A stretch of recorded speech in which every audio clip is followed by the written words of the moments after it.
Ma'am, ilang taon na po ba itong anak ninyo? 35 po. Ano po ba yung trabaho po ni Sir Eduardo? Minsan po, tumutulong po siya sa pagtitinda sa tiyahin niya po. Okay. Taga saan po ba kayo, ma'am? Cebu City po. Kailan po, ma'am, yung last ninyong nakausap ito si Sir Eduardo? Nung ano lang po, mga katapusan ng September, humingi po siya sa akin ng panghingi ng pagkain sa kanyang live-in po. May sinabi po ba siya sa'yo kung saan siya or wala naman? Wala naman po. So, may idea ka po ba, ma'am, kung if ever man, kung sino po kaya yung kukuha sa kanya? Wala po. Pero ang pagkakaalam ko po, sinet up po siya.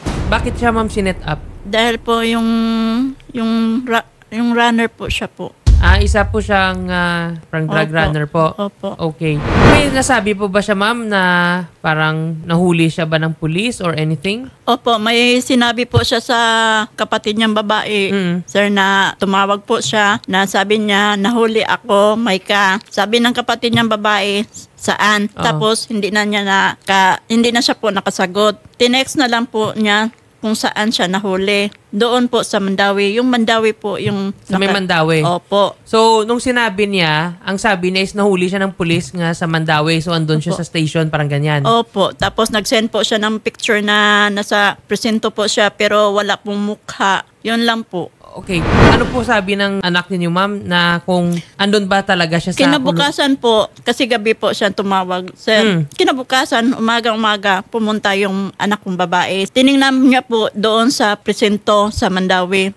Wala po. Pero yung nag-set up sa kanya yung babae na kaibigan niya, nandoon po, nakakulong. Okay, so meaning may kasama pa to si Sir Eduardo nung nahuli. Yun po ang tumawag sa kanya nung tanghali na papuntahin siya doong lugar na yun. Tapos na-entrap sila, nahuli sa ng pulis. Opo. Okay, so andun yung kasama pero wala dun yung anak ninyo. Opo. Sige po. Police Major, magandang hapon po sa inyo. Magandang hapon po, attorney. Ang Police Major, ask lang po kami, andun po ba sa inyong database nga nahuli ba si Sir Eduardo at saka naka-detained currently dyan sa Cebu City PNP? With regards dito sa concern ni ng nanay po, based on record, wala naman tayong nahuli. Wala naman tayong record na nahuli siya recently dito sa station natin. So kasi inano na din to para bang tinanong din sa ibang station. So, nagtatanong ko na din sa ibang station, negative naman sila. Okay. So, bali, sir, ang wala ding may mga dyan within sa coordination sa Cebu City, wala namang may mga blatter report na lumalabas itong pangalan ni Eduardo Tata Lederos for charges na wala naman, sir. Yes po. Yun yung pinaverify din sa amin eh. Kaya nagko-coordinatean kaming mga station commanders and sa mga stations nila kung may records. Wala naman. Kasi meron man kaming direct lines every station commander. Pinagtatanong-tanong namin. Wala namang record. Sige po, sir. Ang maraming salamat sa info na yan. And if ever, sir, mahanap niyo po ito si Sir Eduardo Tata Dagom, magbigay alam na lang po, sir, sa kaniyang pamilya, sir, or dito din, sir, sa Wanted sa radyo. Kasi, sir, nagwo-worry din, sir, yung nanay nila, sir, nga, yun nga, last nila kausap nung last week pa. And yung sabi nga daw, sir, nahuli daw dahil nga sa drug runner. So, nahuli daw, sir, sa entrapment. And may sinabi daw nga andun sa may Mandawi. Ngunit, nang kinabukasan, nung chinek daw, wala daw doon, sir, si Sir Eduardo, pero yung kasama, yung babae nga parang nag-intay sa kanya nga pumunta sa lugar para ma-entrap, andun daw.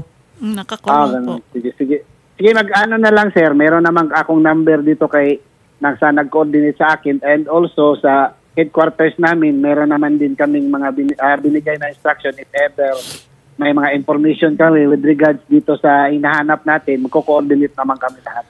Sige po, Police Major. Ang Police Major Marvin, maraming salamat po, sir. Thank you din po sa oras. Ma'am Fatima, magandang hapon po sa inyo. Hello po, sir. Ma'am Fatima, sir. ano po ba yung last ninyong pag-uusap ng kapatid mo si Sir Eduardo po? Ano po ba yung nangyari doon? Sabi niya po sa akin, sir, na huli po daw siya sa Mandawi. Yan lang po yung sabi niya sa akin, sir, sa Mandawi, pero walang station po sinabi niya sa akin. Okay, so Mandawi lang sinabi. After doon, di ba, naputol daw yung pag-usapan nyo tapos tinext lang ka. May sinabi ba siya kung sino ba naghuli sa kanya? Police ba naghuli sa kanya or baka mga gang members? Sabi po niya, police daw.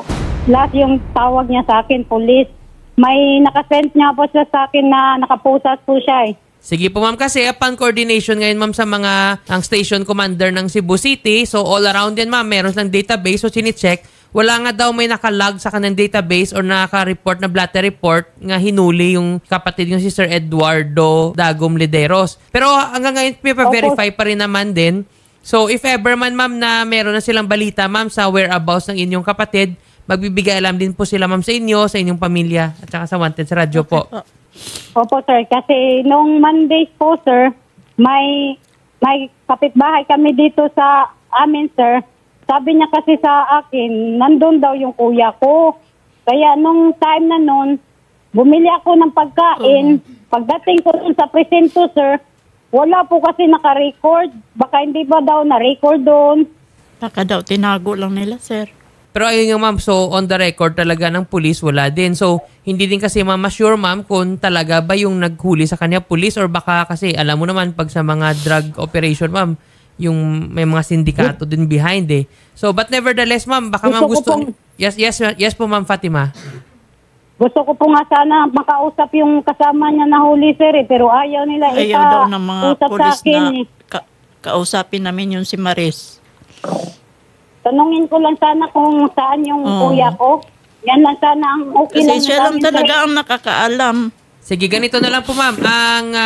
Sasamahan na lang po kayo, ma'am, ng team ng Wanted sa radyo, papuntahin dun sa police station para kung andun pa yung sabi niyong na-detain yung kasama niya. Opo. Sige po, matry lang kausapin, no? Opo. Pero, ayun nga, ma'am, ang isa nitingnan natin, minsan kasi, ma'am, especially pag may mga illegal talaga na activity, ma'am, hindi natin ma-sure, ma'am, kung yung naghuli talaga police kasi minsan mga sindikato nga nagpo-post ng as police, no? So, pero tumutulong naman, ma'am, yung mga otoridad natin, mga police nga mahanap po si Sir Eduardo Dagom Lederos. Hello po, sa Mandawi po, Station Police. Alam po namin na andyan yung anak ko kasi tumatawag pa po yung anak ko na nahuli siya sa Mandawi. Kaya kung please lang po, kung saan man yung anak ko, litaw nyo na lang po kasi alalang-alala na po ako. Pati yung mga anak ko hindi na po nakapagtrabaho ng maayos dahil sa kakahanap sa kuya nila. Kahit ako hindi ako makatulong na maayos sa kakaisip. Yan lang po. Salamat po. Yan lang pong sinabi ko, sir. Makaintindi naman kami na mahuli siya, sir. Ang gusto lang namin, sir, na makita lang yung kapatid ko. Yun lang po. Sige po. Kakain siya ng... Sir Marvin, confirm na po namin, may mga CCTV naman po, sir, no? Sa loob ng mga presinto? Yes po, na kinire-require po kami dyan. Lahat ng mga station, may mga... Sige po, sir, ganito na lang daw po, sir, para sa may peace of mind sila. Ang sasamahan na lang po sila, sir, ng team ng Wanted sa radyo, papunta, sir, sa police station dyan sa Cebu, especially sa Mandawi. And then, tingnan, sir, CCTV na lang daw, sir, nga kung andyan. At saka kung andyan naman, sir, at saka may illegal talaga ginagawa yan si Sir Eduardo, ang ipapakulong na lang, sir. Tanggap naman. Tanggap naman nila, sir, nga kung ikukulong, sir, kasi may illegal na ginatanggap nila. Po. Ang gusto lang, sir, na sana nila, sir, makita, nga, at least, sir, makita lang nila, sir, yung anak nila po. Yun lang naman po, sir. Yung Mandawi po, sir, hindi na po under ng Cebu City Police Office yun po, sir. Okay, sige po, sir. Iba po siyang police officer. Sige po, sir, sige. Thank you po sa inyo, Police Major Marvin, sir. Salamat po. Sige, thank you din po sa time. Attorney, nasa Cebu din po yung ating reporter ngayon sa samahan po ni Mary. Dito po sa Mandawi Station 10, pati na rin po sa Mandawi. To make sure na kung nandun or wala po si Sir Eduardo. Okay po. Ayan. Maraming salamat po. Salamat Maraming po, ma'am. Salamat po.